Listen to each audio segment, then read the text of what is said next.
semuanya, semoga selalu ada dalam keadaan sehat walafiat sehingga dapat mengikuti kegiatan pada hari ini dengan baik dari awal sampai dengan akhir. Sebelumnya terima kasih saya ucapkan kepada rekan-rekan yang sudah mau mengikuti kegiatan ini. Semoga dapat membawa manfaat dan juga dapat diaplikasikan pada kehidupan sehari-hari. Perkenalkan, nama saya Tasya Trianisa. Di sini kita akan sedikit sharing membahas mengenai topik yaitu menangani situasi konflik. Rekan-rekan mungkin sudah tidak asing lagi dengan kata konflik, karena saya yakin rekan-rekan sudah sering berhubungan dengan kata konflik ini. Saya ingin bertanya kepada rekan-rekan, apakah ada di antara rekan-rekan yang sepanjang hidupnya tidak pernah berhubungan dengan yang bernama konflik? Saya yakin jawabannya adalah tidak, karena setiap orang yang ada di dunia ini pasti sudah mengalami apa itu konflik. Baik itu konflik yang berskala besar, konflik yang berskala sedang, dan juga konflik yang berskala kecil.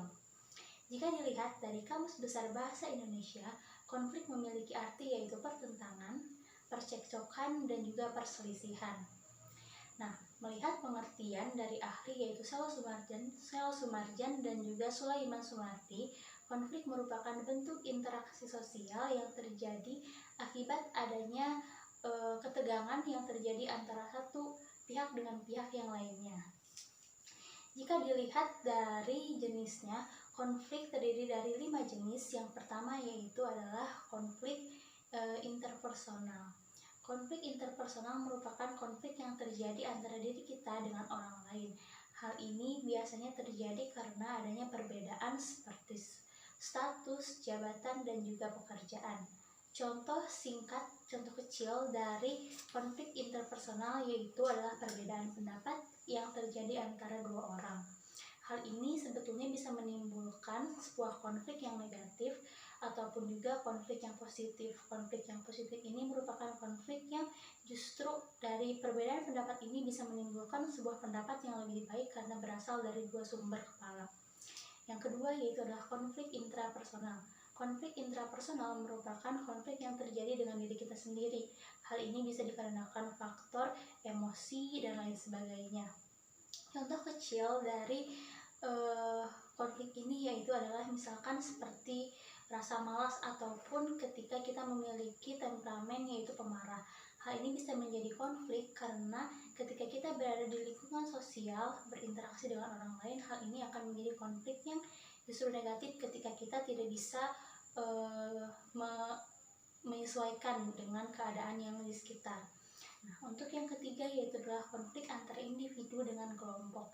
Konflik ini bisa terjadi antara satu individu dengan kelompok, misalkan kelompok kerja. Ketika ada individu yang mungkin bisa dikatakan baru di dalam kelompok pekerja tersebut, mungkin akan terjadi satu konflik ketika orang baru tersebut belum bisa menyesuaikan dengan lingkungan ataupun kultur dari sebuah pekerjaan tersebut. Misalkan ketika ada suatu pekerjaan yang menuntut untuk mengerjakan sesuatu deadline, tetapi orang tersebut belum bisa menyesuaikan diri dengan lingkungan tersebut, maka akan terjadi konflik karena dalam suatu kerja tim tentunya kerja orang satu dan orang yang lainnya itu sangat berhubungan dan mungkin ada satu pekerjaan yang tidak bisa dikerjakan orang lain jika kerjaan yang dikerjakan orang sebelumnya itu tidak beres gitu. Nah, hal tersebut dapat menimbulkan konflik antara individu dengan kelompok. Nah, yang keempat yaitu adalah konflik antara kelompok dengan kelompok. Konflik ini bisa terjadi antara satu kelompok dengan kelompok lain dalam satu lingkungan kerja. Ketika ada satu pekerjaan yang membentuk satu tim 1 dan tim 2, hal tersebut mungkin ada keterkaitan tugas yang ketika satu tim tidak bisa mengerjakannya dengan baik, maka akan menimbulkan konflik dengan kelompok yang lain. Yang kelima yaitu adalah konflik antar organisasi. Konflik ini dapat terjadi ketika organisasi satu berhubungan dengan organisasi lain di luar. Yang selanjutnya yaitu adalah penyebab konflik. Penyebab konflik itu sesimpel komunikasi dan juga emosi. Membahas komunikasi itu berantai dari 1 orang, 2 orang, 3 orang, 4 orang, sampai dengan 10 orang misalkan. Nah, konflik itu sebetulnya sederhana ketika komunikasi menginformasikan sesuatu tetapi tidak akurat, tidak tepat, sehingga akan menimbulkan miskomunikasi dan juga misinformasi. Nah, yang kedua yaitu emosi.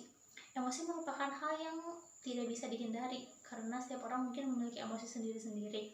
Nah, tetapi masalah itu akan cepat selesai ketika kita tidak menggunakan emosi kita. Tapi namanya manusia, mungkin ada kalanya ketika emosi kita sedang naik gitu, dimana nada bicara kita lebih tinggi, ataupun kadang mungkin kita menunjukkan rasa marah, ataupun mungkin raut wajah kita yang kurang baik, sehingga akan menimbulkan konflik gitu. Konflik yang ditimbulkan oleh emosi itu sesimpel misalkan kita mengirim email kepada seseorang, mengirim pesan kepada seseorang, tetapi ada kesalahan misalkan seperti typo, baik itu emoticon ataupun seperti tanda baca gitu ya, titik ataupun tanda seru misalkan seperti itu. Ketika lawan kita memiliki kondisi yang kurang baik di dalam menerima hal tersebut, mungkin hal tersebut juga bisa menimbulkan konflik gitu, padahal sebetulnya itu merupakan suatu kesalahan yang sederhana yang ditimbulkan dari typo seperti itu. Nah, untuk yang selanjutnya yaitu ada proses konflik. Proses konflik ini yang pertama ada incident condition ataupun latent konflik. Latent konflik ini merupakan kondisi ataupun proses di mana hanya baru berpotensi menimbulkan konflik, baru berpotensi, belum tentu hal tersebut dapat terjadi gitu. Konflik tersebut belum tentu terjadi, hanya baru berpotensi saja. Yang kedua yaitu ada perceived konflik. Perceived konflik ini merupakan tahapan di mana seseorang memandang bahwa akan terjadi konflik gitu. Seseorang memandang bahwa sepertinya orang itu akan menimbulkan konflik gitu. Jadi dia sudah memandang bahwa akan ada konflik. Nah, yang ketiga yaitu adalah felt conflict. Felt conflict ini merupakan kondisi ataupun proses di mana dia sudah mengedepankan perasaan gitu, bahwa dia sudah bisa merasakan akan timbul konflik gitu dari suatu kondisi tersebut. Nah, yang keempat yaitu adalah manifest konflik. Manifest konflik ini merupakan proses di mana dia sudah memberikan reaksi.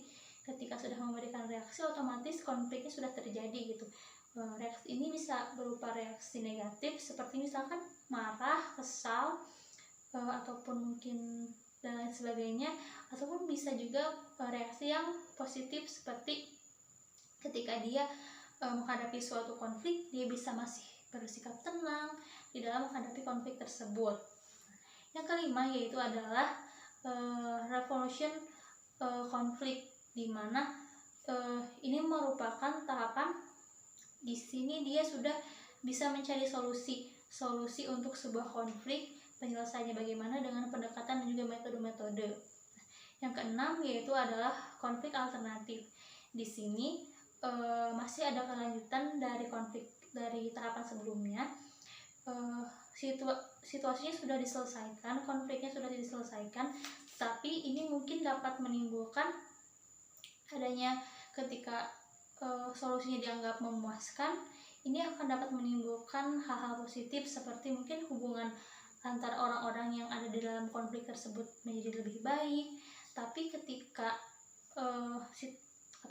ketika solusinya dianggap kurang baik, tidak memuaskan pihak lain, maka hal ini akan justru menimbulkan konflik lain gitu. Karena adanya ketidakpuasan, masih ada hal yang mengganjal, sehingga ini juga dapat menimbulkan konflik lain seperti itu.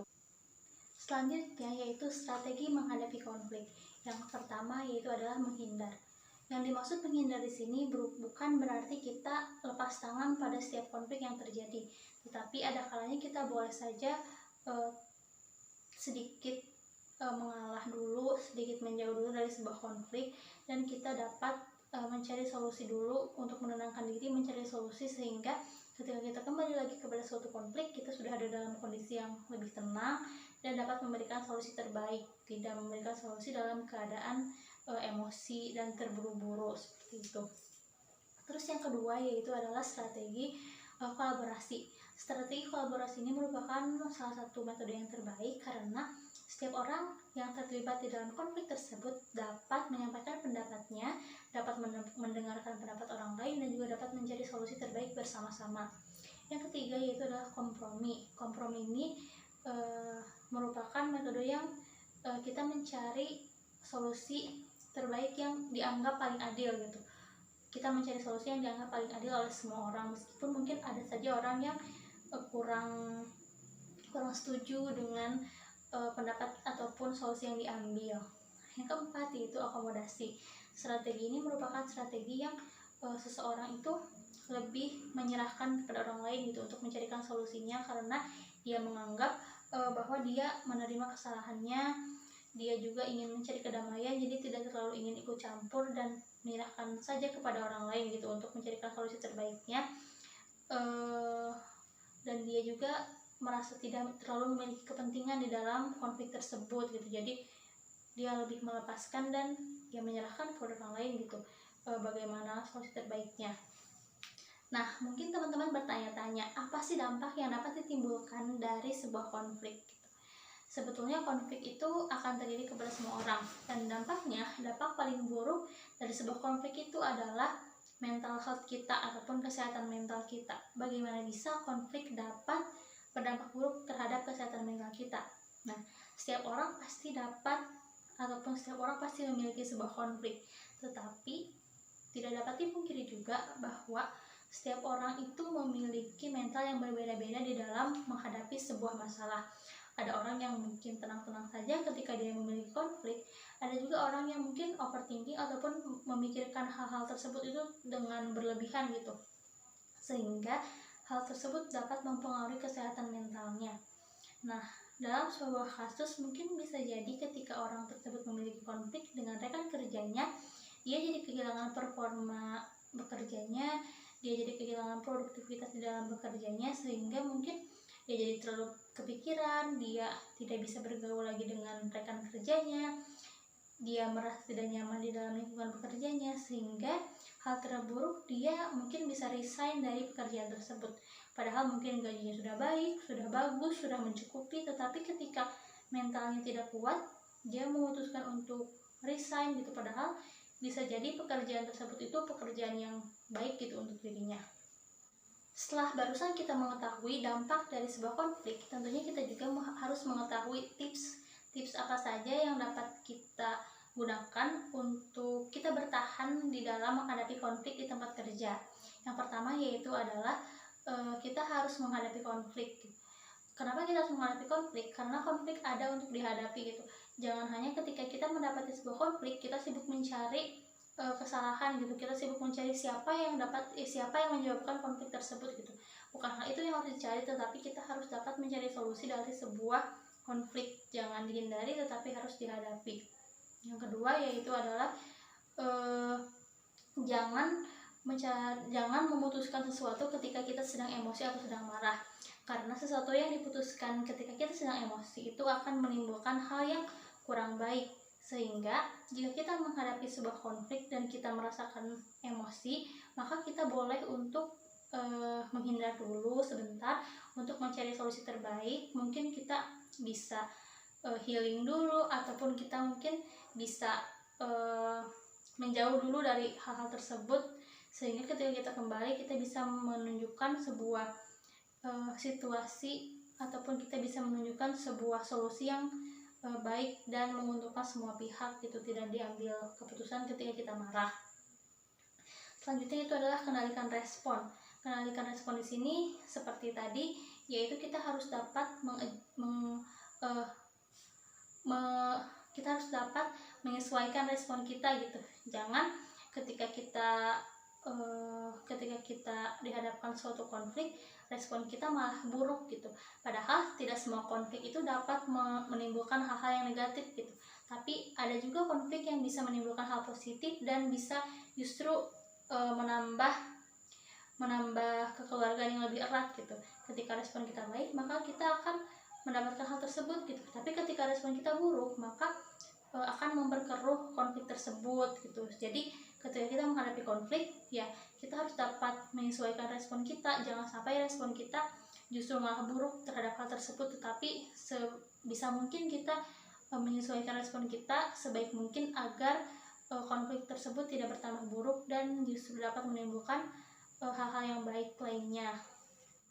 Selanjutnya yaitu ada tips mengatasi miskomunikasi. Yang pertama ada empati, yang kedua ada kompromi, dan yang ketiga adalah memaafkan.